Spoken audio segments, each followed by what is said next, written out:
you know, folks, you all live here. The GAO stated that if this went through, it would mean an additional $10 billion in wages on Guam, which even at the most conservative estimate would generate $1 billion in tax revenue to the government of Guam. That's at 10%. Now, our good chair of FOB, Finance and Budget, tells me that the model he's using says that it would actually generate 25% of tax revenue for the government of Guam. But even at the most conservative estimate, $10 billion for the government of Guam, do you guys think, and I'm going to ask you just for a short answer, do you think we should give up $1 billion in federal dollars that we could build hospitals, we could build schools, we could build roads, we could build health care, we could have sports facilities for kids? Do you think that would in any way would be a good idea to give up $1 billion? Gentlemen?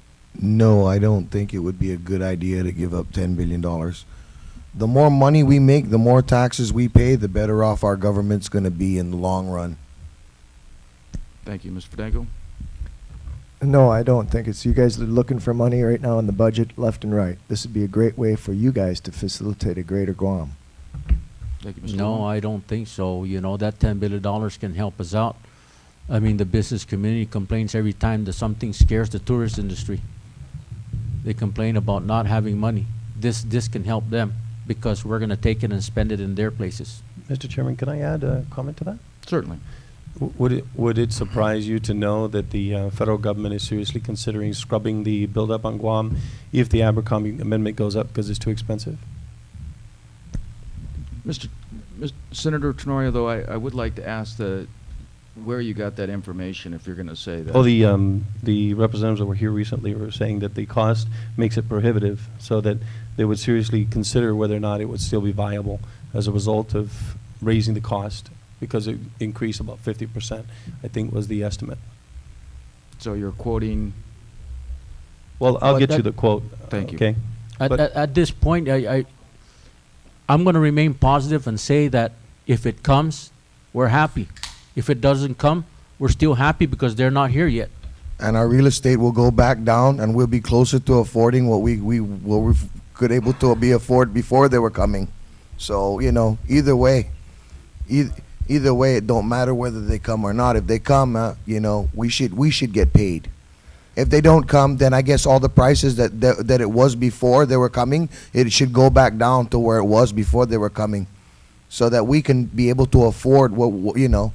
If I want to buy a home for my kid gets out of college, give them a home so they can start their family. It'll be easier for me to go and do something like that if they didn't come. You see what I'm saying? And get 10 billion. Yeah, that's great. If we don't get it and we live status quo as where is, I'm still not leaving. You know, we can carry on. So I mean, tell you the truth, it doesn't matter either way to me either. You know. Thank you. Now, before we go, anybody else like to testify on the Abercrombie resolution? Yes, sir. Did you sign in? No, but I can sign in later. Okay. Please state your name and whether you're for or against the resolution, please. Well, my name is Francis Diaz. I am employed by Teamsters Local 986. I handle employees here on Guam and on Saipan. I came as just an observer to more or less take a look at exactly what's going on now.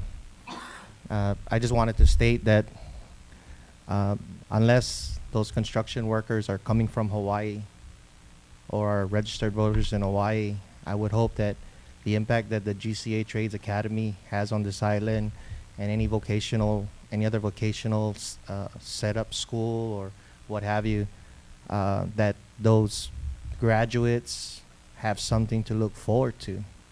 I mean, I don't know why anyone would gravitate to making less than half of what they deserve or making the national average.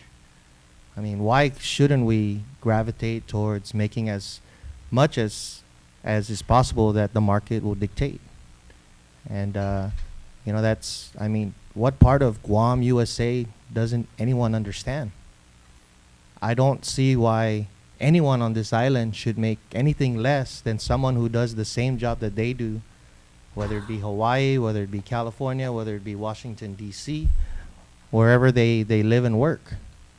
And that's why there's a brain drain on this island, because from, a lot of jobs do not pay what they need to pay back their student loans and all their obligations, being a parent, being a husband or wife, trying to afford a home. It doesn't get paid for a lot of the jobs that are out here. Some of the industries that I participated in contract negotiations get paid what their counterparts in the States get paid. And that's the way it should be,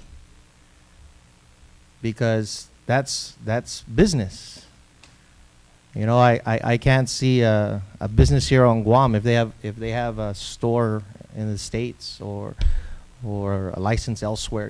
They do business there. I don't see why they can't pay their employees here what they pay their employees in Hawaii, what they pay their employees in the U.S. mainland. It's only fair.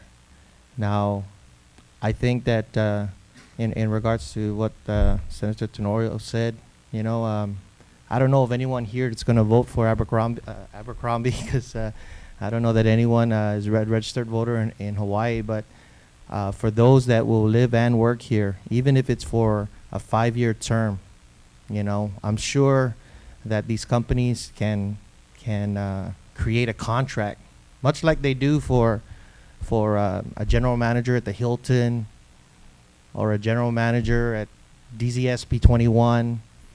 Develop a contract that says, for this period of time, this is what you'll make. And they'll know from beginning to end what they're going to make. And they're going to make not only a fair wage, but the prevailing wage. How can you be against that? And those same people that live and work here, that money is going to trickle into the economy. Artie Logan's going to be happy. Governor Camacho is going to be happy. All of you 15 senators are going to be happy. The mayors are going to be happy. The homeless are going to be happy. Everybody's going to be happy because there's money coming in. There'll be money to fund everything. Tax returns, EITC, everything that is appropriated but doesn't have true backing. This can generate that. Now, if Abercrombie's resolution or amendment or whatever is introducing can be tweaked so that it's it's something, is it still open to negotiation? I think that at the very least that's what should be done. I like it the way it is because I push for a salary you deserve. Like you folks were in law enforcement. I'm sure you felt it, and when you were in law enforcement, that you were super underpaid, but you did it out of your heart. But your heart can only do so much for your family. You need to put the money on the table. You got to stop buying Ichiban, and you got to stop buying meat. Well, the thing is if Senator, is it Senator or Congressman Abercrombie, if he's able to work out with whoever the players would be in regards to this, his amendment, and make it feasible so that there's no threat of losing the. You said there was a threat of losing the build-up. I don't think it's yes or no. There should be a middle ground. Wouldn't you agree, Senator? Yes, especially with President Obama having the final say and being the commander-in-chief, he has always been pro-worker. He's never shied away from that, and he's always been about people getting a fair wage. So I can't see him pulling the plug because American workers get paid American salaries. And I couldn't agree with you more, and that's why the Teamsters endorsed President Obama, because he said that he would support the American middle class. Everybody in particular, but especially the American middle class, because that's where America's built. That's the foundation of America. We shoulder a lot of the programs out there, and if you take care of the middle class, you take care of everybody.